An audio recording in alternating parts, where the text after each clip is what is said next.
Un conseil présidentiel. Ailleurs, chez Marianne, par exemple, on organise des conseils de défense. Cette sémantique renvoie clairement à une guerre parce que le monde est bien en guerre. Cette troisième guerre mondiale n'est ni géopolitique ni idéologique, mais plutôt microbiologique. L'actuelle crise sanitaire suggère des remises en question urgentes, impose d'inventer de nouveaux paradigmes dans toute la polysémie du mot. Le virus interroge les peuples sur leur genre de vie, leur supposée grandeur et génie, qui fondent le charmant mot résilience à toutes les sauces depuis.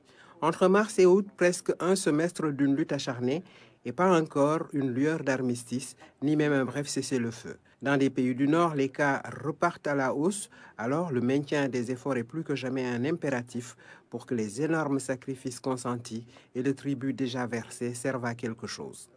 S'enraciner dans le déni d'une évidence, s'enhardir par la défiance et la véhémence, manifester de l'imprudence ou pire de l'impudence ne devait mériter aucune clémence, car c'est non seulement suicidaire, mais c'est exposer la communauté. Si notre vision borgne devenait aveugle, le péril viral ne serait plus une hypothèse à écarter.